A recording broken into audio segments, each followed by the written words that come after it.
Hello, everybody. Welcome to the Orange Pill Podcast. My name is Graham Elwood. We're joined here by Ron Placone from the 1000 Podcast, which is a great show. Please check it out.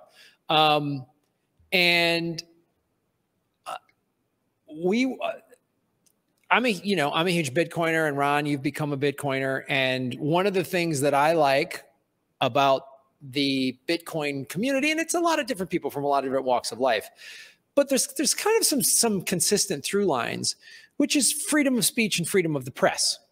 And what is being discussed a lot online, especially in our sort of circles of activists and stuff like that, everyone's talking about Julian Assange. He's, as well they should be, because some new legislation or whatever, some new things have changed, it sounds like, or they're trying to not extradite him. And I think the Australian government has come forward in his defense, finally. But one of the things I think that draws people to Bitcoin, regardless of your background, socioeconomic, political, is the freedom that it gives, right? It gives you out of the corrupt central bank system. And if you're a student of WikiLeaks, I think, was one of the early adopters of Bitcoin because they were stopping the funding. People would donate to WikiLeaks, and the US State Department and the central banks basically formed a cyber wall around it. Where they couldn't collect any money. They started using Bitcoin, I think back in 2012 or 13 or something like that, if I'm not mistaken. So Julian Assange was one of the early adopters of Bitcoin and saw the power of Bitcoin. And so this I saw this on Bitcoin Magazine's Twitter feed today. So they put free Assange, and they put this on the cover of their magazine, the Gatekeepers issue. And this is pretty significant, man. This is pretty cool. This is that a magazine whose sole purpose is to just talk about Bitcoin and the power of Bitcoin. But one of the things that has drawn me to Bitcoin is that it can fix so many problems. You can't financially censor people if we're all using Bitcoin. And Assange is a really good example in that. I'll pull this down so we can, Keep trying. I just pressed every button I could find on StreamYard. Because the history of, some people might not know this. So when this is how the central bank, specifically the IMF, flex their muscle on behalf of the United States, the Pentagon and the State Department, is when Assange was in the Ecuadorian embassy in London, and Ecuador was protecting him, and the US and the UK were trying to arrest him. So one of the things that they did to get him out of that embassy is they said, hey, the IMF went to Ecuador and said, hey, we're going to give you $500 million, a $500 million, loan, but you better give up Assange.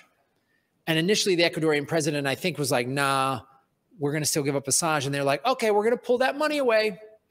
And then Ecuador acquiesced.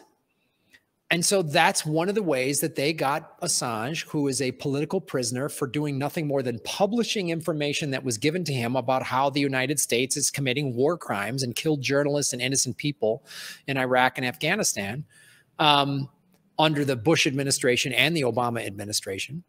And that's how they flex their muscle. So this is a reason why I think a lot of Bitcoiners, when they learn about the central banks and how corrupt they are, and if they know anything about Julian Assange, they go, oh, this is again why the ruling elites and the central banks and the countries, the nation states, don't like Bitcoin, because they're going to lose their, Liz Warren has come right out and said, we can't sanction countries if everyone's using Bitcoin. Like, she just said it out loud.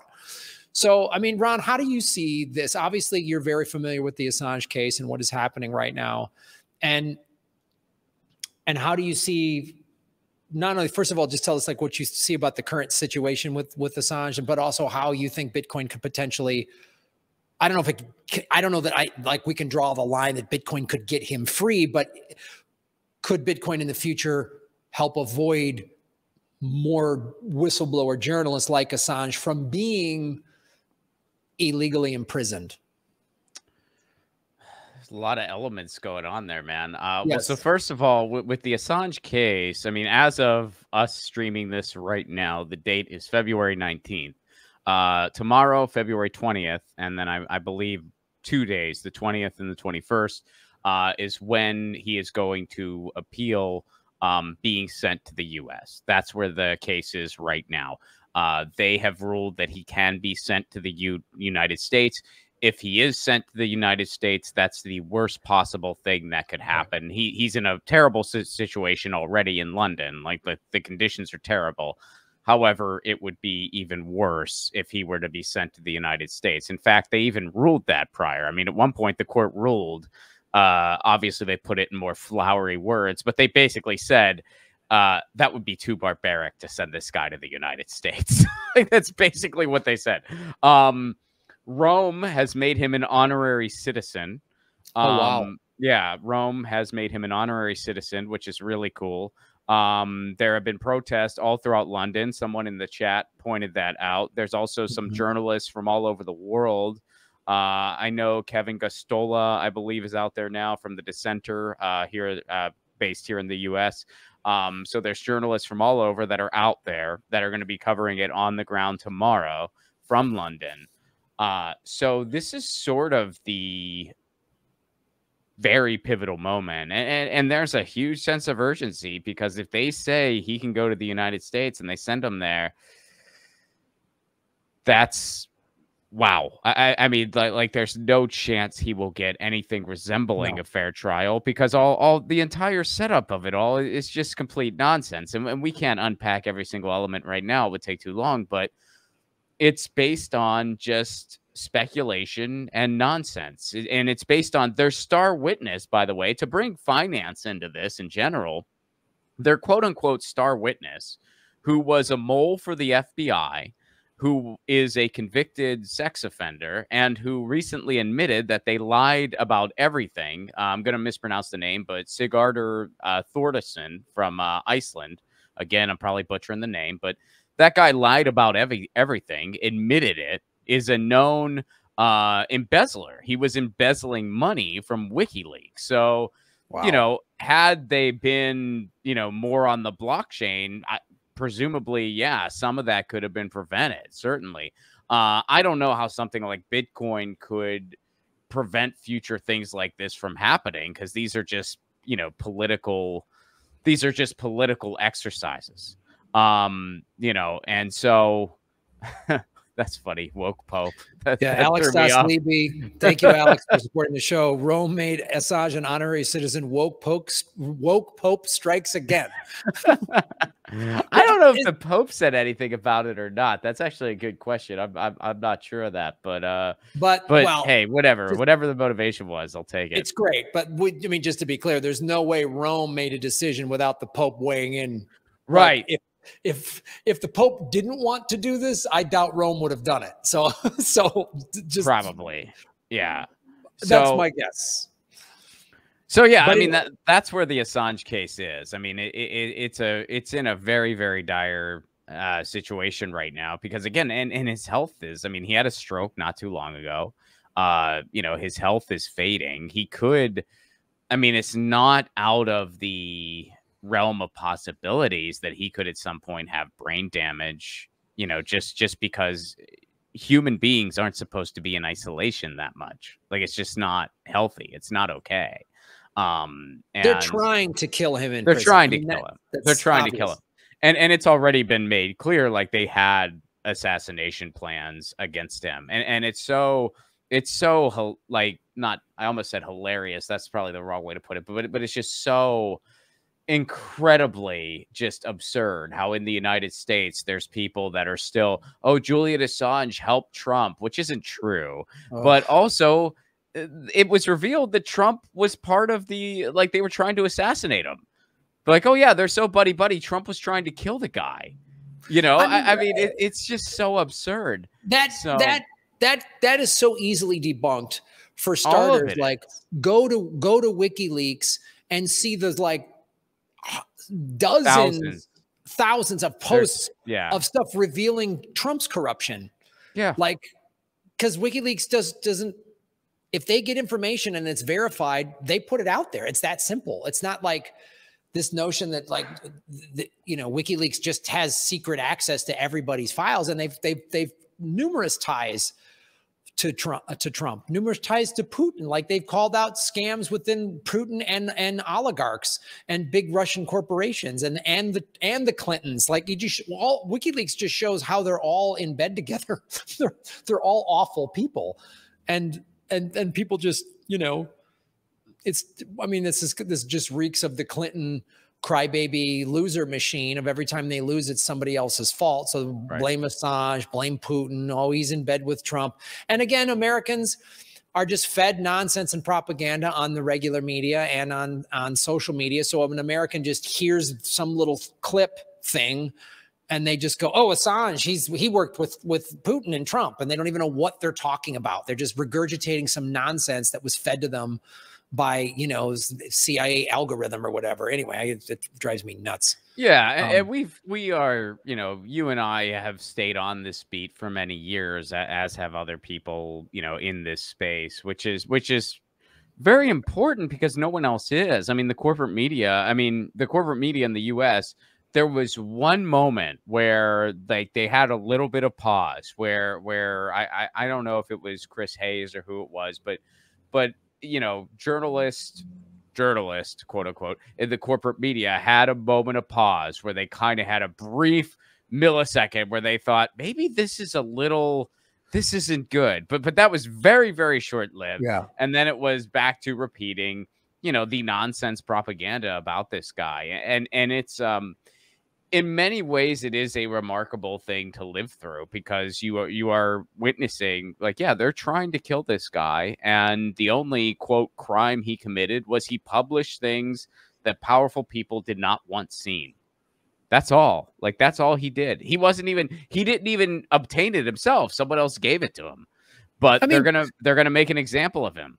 Like what they're doing to Assange, we've talked about this numerous times, but it bears repeating because he's still in prison and a bunch of journalists are not. I mean, Tucker Carlson kind of mentioned it like Assange once, but that's it. Like Chris Hayes kind of mentioned it. Tucker Carlson said, oh yeah, but this should be 24/7 news cycle. But this just shows you that the media is corporate media and it's been co-opted by the powerful and the ruling elites, and they and the State Department all working together. They don't want this getting out because the things they're jailing Assange for, they should have put then Ben Bradley but have been put in prison, for what the Wall Street or what the Washington Post put out in the 70s. I mean, like the Pentagon Papers, like the Watergate. I mean, that's what the kind of journalism that this country used to pride itself on is like, but the corporation saw it when you had, the news department divisions were separate and didn't have to earn a profit, meaning they didn't have to have good ratings. Then the corporations bought up all the news outlets. So there's now 4, maybe 5 multinational conglomerates that own 95% of all media, including entertainment media. Right. So then they just make this very easy to just shut down. And journalists, they're paid well. And there's the self-censorship that happens when you're paid really well. And you just kind of know, if I bring this up, I'm going to get some pushback. So I don't want to bring that up. So I want to keep the paychecks coming in. Like that's part of what happens. And then there's the direct censorship of you can't talk about that. Your producer gets in your ear and says, nope, kills the story or whatever. Yeah.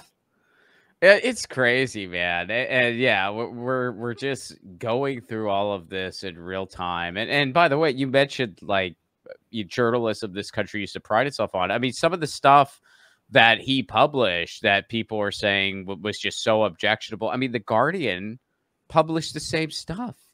And people are just like, well, wait a second. How is it I mean, it's not objective. It should have been published everywhere. Like it's stuff people have the right to know. But it's just like, well, wait, how can you, persecute this person? Like it is beyond absurd. I mean, when you look at just the entire court case and just it's so absurd. And their whole premise is nonsense. I mean, it's just based on a lie because just publishing documents is not a crime. No.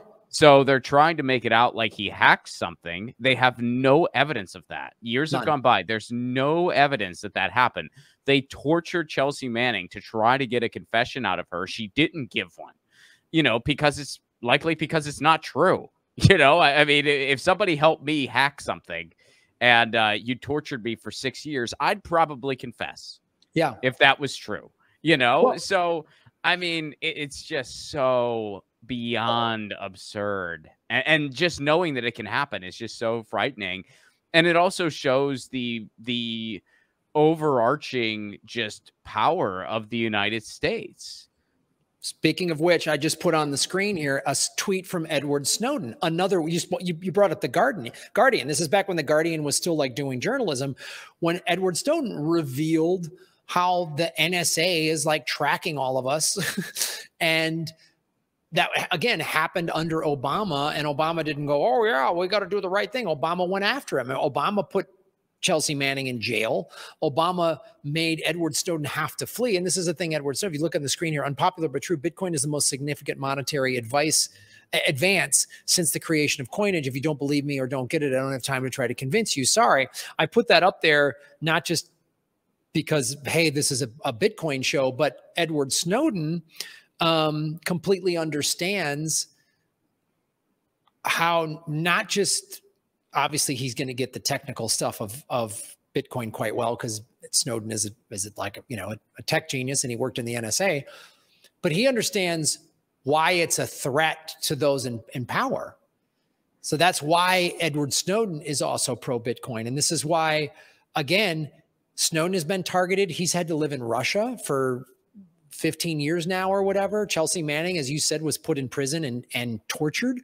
We torture whistleblowers, and all of those arguments of like, I always say this too. There's no, I mean, you're right. There's no evidence that Julian Assange told Chelsea Manning to hack the computers or whatever. But my thing is this. If the evidence shows you're guilty, the evidence shows you're guilty. It's like if I broke into someone's house and found stolen merchandise or whatever, some big illegal thing, you had videotapes of old videotapes of some illegal act that was committed, and I broke into this person's house and got the videotapes to show actually you committed these awful crimes. Are we really going to get mad at me for breaking and entering? Right. Like, you know what I mean? When I have evidence of an egregious crime. So to me, and you're right, there is no evidence. But even if Assange did this, I don't care how he acquired the evidence. Right. The evidence shows how evil the United States war machine is. And it doesn't matter that it was under Bush or Obama or Trump or Biden. It doesn't matter. They're all war criminals. They all spend, hundreds of billions of dollars of taxpayer money that could be building infrastructure in schools and Medicare for all. And if we could have high-speed rail coast to coast and all this other stuff on this endless war. And Assange showed this. Right. Oh, yeah, absolutely. He's punished. Yeah, no, absolutely. I mean, from a moral standpoint, you're 100% right on. Unfortunately, in the eyes of the law, that's how they're able to have these charges against him. Like if he hacks something, that is technically illegal. However, going on what you said, though, and, full disclaimer, I am not a lawyer, but to my understanding, when something like this happens and the person doing it is acting in the public interest, it should be treated. And this was the situation with Snowden. And this is what Snowden brought up for himself. It should be treated as a political offense. They never treated Snowden, for instance, as a political offense. That's why, like, whenever people say to him, why don't you come home? Like, why don't you come home and face the music? He always says, well, I just want a fair song. Because he knows like the way they're going to bring the charges against him, it's not going to be accurate or fair in any way. Julian Assange going through the exact same thing. And the other thing that really muddies the water even further with Julian Assange, they treat him like a United States citizen when it's convenient for them. Yeah. But then when it's not, when he should have certain rights, they go, oh, well, he's not even a United States citizen. It's like, this is ridiculous. You guys play that card when it helps you and ignore it when it could hurt you. And I don't see how anybody just can't see how absurd this is. I think anyone who's really looked into it has. I think a lot of people I mean, I've talked to just people in my personal life where I've completely flipped them on Assange. Like the topic will come up and they'll just repeat. And it's not like they're bad people. They just heard BS about it and just figured that BS was the full story. And then you're going, no, actually, here's what's really going on. And you kind of break it down and they look into it and they're like, wow, yeah, I feel differently about this issue now because I didn't know this, you know? So. Yeah. And that's, you see how powerful the propaganda machine is when we have friends of ours who are smart people. I have very smart, intelligent friends, but they say stuff to me and I go, oh, wow. I just say to myself, that's how powerful this propaganda machine is. Yeah. Like they haven't taken the time, because you know this from doing your old show, Get Your News On with Ron, and me doing Political Vigilante. We had to spend a lot of time sifting through the nonsense of corporate media and finding news sources that we were hoping, you know, we're trying to believe were valid, that were indie media sources that were outside. It's hard. It's a lot of work to do. It's not easy to find, you know, to go to places like Mint Press News or whatever these, you know, Last American Vagabond or these outlets. I mean, even, and you see the Department of Justice, you know, I used to get a lot of news from RT. Mm-hmm. I used to watch Max Kaiser on RT. I used to watch Lee Camp show. You and I were both regulars on Peter Lavelle's show, Crosstalk. And I would watch Boom Bust. I'd get my financial advice from RT. They shut that down because it could hurt the narrative coming out of the Pentagon and the White House. It was an American bureau run by Americans. It was RT America. And all of a sudden, the United States decided that they were going to bring back the FARA Act, which is it's one of those pieces of legislation that was written at a certain time in history that was applicable to that moment that really has no place today. And it was written, I believe its origins were to try to like stop Nazi spies and things like that. But now it can be interpreted to basically shut down any news source that isn't domestic.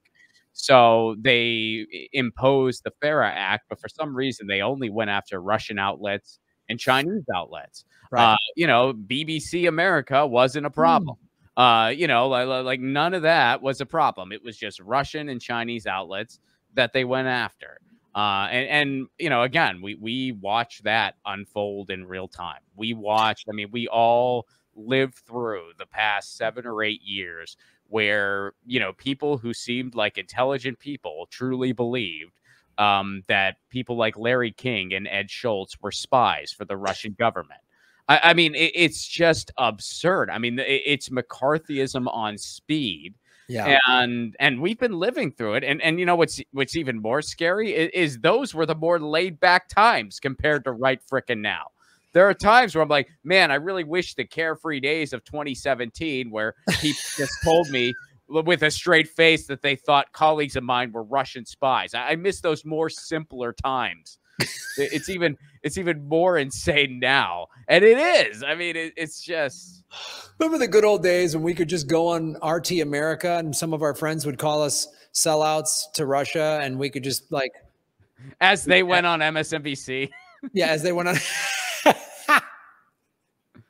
Why would you go on an outlet like that? I'm going on CNN. I'll see you later. Why don't you, that outlet is why would you go on media financed by a government when you could go on media financed by corporations? That's so much better. Yeah. And make no mistake, if the UK decided to like shift its allegiance and say, look, we want to end the war in Ukraine, so we're going to kind of help that war end and kind of give Russia what it wants, which is no NATO bases in Ukraine, and stop the war. And Russia agreed to that and pulled out. And Russia got it's part of Ukraine that it wants. And Zelensky was like, yeah, I don't want any more Western interference. We would then turn, the United States State Department would turn on the BBC and Brits, and we'd be like, they're the new enemy. You know, they would suddenly just paint them as enemies if they sided with Russia or China. If they saw the writing on the wall and went, well, the US dollar is about to collapse. America's been printing itself into oblivion, money printing, and its economy's collapsing. The BRICS countries are undermining America on a daily basis. We're going to jump ship and go and get out of the collapsing American empire. America, as it was collapsing, would be like, you know, would be, no, we're going to outlaw soccer, or would just go, would go stupid nuts and could ban the BBC. That's the thing. If America just changes its allegiance, we've done this throughout history. I mean, it's a famous quote from Malcolm X. He said, look at World War II. Russia and China were our allies. And in all the movies and TV shows, Russia and China were our allies in World War II. World War II ends a couple years after World War II. Suddenly, Russia and China are the bad guys. They were allies of convenience. Saddam Hussein, well, we loved him when he was, when the CIA was funding him in the Iran-Iraq war in the 80s.